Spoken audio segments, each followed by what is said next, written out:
दोस्तों, air hostess कैसे बनते हैं? क्या आप भी खूब घूमने फिरने का शौक रखते हैं लेकिन पैसों की कमी के चक्कर में कहीं जा नहीं पाते? क्या आपको भी आसमान में उड़ना पसंद है? क्या आप बिल्कुल फिट फाइन दिखना चाहते हैं? दोस्तों, अगर आप ये सारी चीजें चाहते हैं तो आप एयर होस्टेस की जॉब के लिए बिल्कुल परफेक्ट है, क्योंकि ये एक ऐसी जॉब है जिसमें आपको एक से बढ़कर एक सुविधाएं मिलती हैं। पर कई सारे लोगों के मन में सवाल आता है कि हम एयर होस्टेस कैसे बने? एयर होस्टेस बनने के लिए क्या कोई कोर्स होता है? उसकी क्या फीस होती है? एयर होस्टेस बनने के बाद क्या काम करना पड़ता है? और एक एयर होस्टेस की सैलरी कितनी होती है? इतना ही नहीं, बहुत से लड़कों के मन में सवाल आता है, क्या हम एयर होस्टेस बन सकते हैं? तो दोस्तों, इसका जवाब हम अपने वीडियो में देंगे। बस मेरे साथ वीडियो के अंत तक बने रहिएगा। दोस्तों, प्लेन में यात्रा करने के दौरान यात्रियों की देखभाल करने की जिम्मेदारी एयर होस्टेस की होती है, लेकिन जब यही काम लड़के करते हैं तो उन्हें स्टीवर्ड कहा जाता है। तभी तो आपने देखा होगा, प्लेन में न केवल लड़कियां बल्कि लड़के भी खाना सर्व करते हैं और पैसेंजर्स का ध्यान रखते हैं। इसके अलावा ये लोग इस बात का भी ख्याल रखते हैं कि फ्लाइट के अंदर इमरजेंसी और मेडिकल किट मौजूद हो, टॉयलेट साफ और स्वच्छ हो और फ्लाइट के अंदर फूड ड्रिंक्स की पूरी व्यवस्था हो। यात्रियों की फ्लाइट में चढ़ने पर उनका स्वागत करना, उन्हें उनकी सीट के बारे में बताना। इसके अलावा यात्रियों को अपनी हवाई यात्रा के दौरान कोई भी दिक्कत हो तो इन सब का ख्याल एयर होस्टेस का होता है। यहाँ तक कि अगर विमान में कोई इमरजेंसी सिचुएशन आ जाती है तो यात्रियों को संभालने की जिम्मेदारी इन्हीं की होती है। और तो और, यात्रा के दौरान अगर किसी यात्री की तबीयत ज्यादा खराब हो जाती है, उसे हार्ट अटैक आ जाता है या फिर कोई प्रेग्नेंट महिला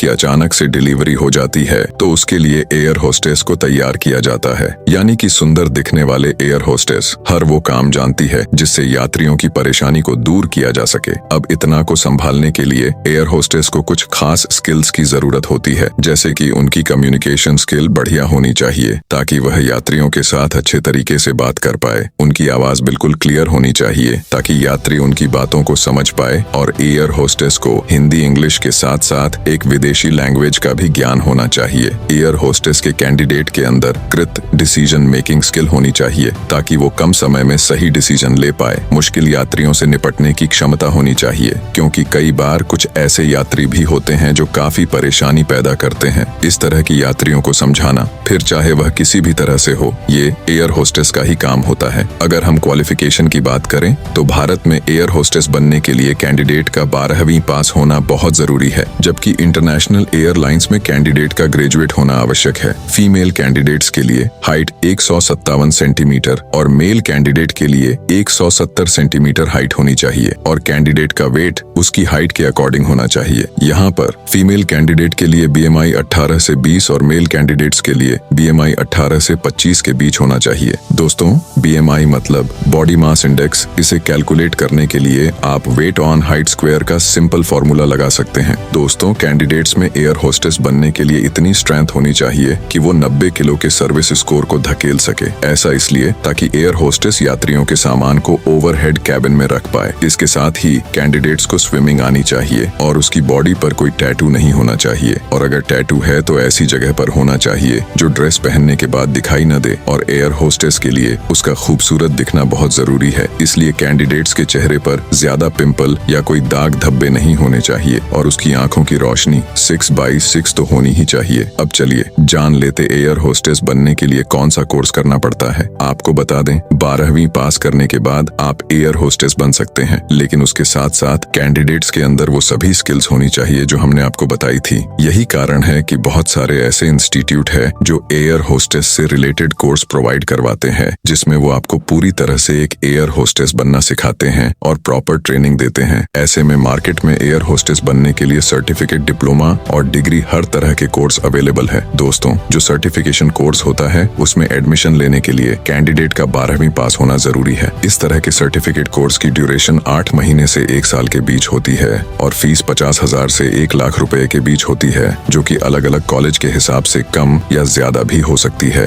अगर हम डिप्लोमा कोर्स की बात करें तो मार्केट में कई सारे डिप्लोमा कोर्स मौजूद है। इसके लिए कैंडिडेट का 12वीं पास होना जरूरी है। इनकी ड्यूरेशन होती है 8 महीने से 1 साल के बीच और इसकी फीस भी लगभग 1 से 2 लाख के बीच में आ जाती है। और अंत में आता है डिग्री कोर्स। इनकी ड्यूरेशन 3 साल की होती है। इसके लिए आपको 1 से 2 लाख के बीच में आ जाती है। 3 लाख के बीच फीस भरनी पड़ सकती है। एक बार अगर आपका कोर्स कंप्लीट हो जाता है तो आप जॉब के लिए अप्लाई कर सकते हो, जिसमें एयर इंडिया और Vistara, SpiceJet, Indigo jet Airways, कटार एयरवेज, ब्रिटिश एयरवेज जैसी कई सारी एयरलाइंस मौजूद है। आप इनकी ऑफिशियल वेबसाइट पर जाकर वैकेंसी सर्च कर सकते हैं और इन पर अप्लाई कर सकते हैं। अब अगर सिलेक्शन प्रोसेस की बात करें तो दोस्तों, इसका सिलेक्शन प्रोसेस 3 दिनों तक चलता है, जिसमें अलग अलग राउंड होते हैं। आपके किसी भी एयरलाइंस में अप्लाई करने के 3 से 4 महीने के बीच में उस एयरलाइंस की साइट से एक मेल आएगा जिसमें आपको इंटरव्यू के लिए बुलाया जाएगा। पहले दिन आपके 4 राउंड होंगे, जिसमें सबसे पहले आपका डॉक्यूमेंट वेरिफिकेशन होगा, जिसमें आपको 10वीं 12वीं की मार्कशीट और अगर ग्रेजुएशन की है तो उसकी मार्कशीट और साथ ही आपके जो दूसरे सर्टिफिकेट है वो सब दिखाने होंगे। साथ ही एक पासपोर्ट साइज फोटो और फुल लेंथ फोटो आपको वहां लेकर जानी है। और उसके बाद आपका सेकंड राउंड होगा जिसमें हिंदी और इंग्लिश दोनों में रीडिंग करनी होगी। और फिर पर्सनालिटी टेस्ट होगा जिसमें चेक किया जाएगा आपकी पर्सनालिटी कैसी है। आपके चेहरे पर कोई दाग धब्बे तो नहीं है। आपके दांतों के आकार और उसके कलर टेक्सचर को चेक किया जाएगा। और फिर चौथे राउंड में पर्सनल इंटरव्यू होगा जिसमें आपको अपने बारे में बताना होगा। उसके बाद ग्रुप डिस्कशन होता है। अगर आप इन सारी चीजों को क्लियर कर देते हैं तो आपको एक मेल आएगा जिसमें आपको दूसरे दिन बुलाया जाएगा। दूसरे दिन आपका एक रिटन टेस्ट होगा जिसमें mental ability, general aptitude, reasoning, service attitude जैसी चीजों से रिलेटेड क्वेश्चन पूछे जाएंगे। और अगर आप इसमें क्लियर कर जाते हैं तो आपको तीसरे दिन बुला लिया जाएगा जहां आपका मेडिकल टेस्ट होगा। या तो आप अपना मेडिकल टेस्ट वहीं करवा सकते हैं या फिर वो आपको लिख कर दे देते हैं और आप बाहर भी करवा सकते हैं। अगर आप मेडिकल टेस्ट क्लियर कर लेते हो तो आपको ट्रेनिंग के लिए भेज दिया जाता है। और अगर अब बात करें सैलरी की यानी पेट पूजा की, तो एयर होस्टेस के तौर पर 30 से 50 हजार के बीच में सैलरी स्टार्ट होती है, लेकिन आगे चलकर एक्सपीरियंस के साथ सैलरी भी बढ़ जाती है। तो दोस्तों, ये थी पूरी जानकारी। इस पर आपको क्या कहना है कमेंट में बताइए और चैनल को सब्सक्राइब करना बिल्कुल मत भूलना।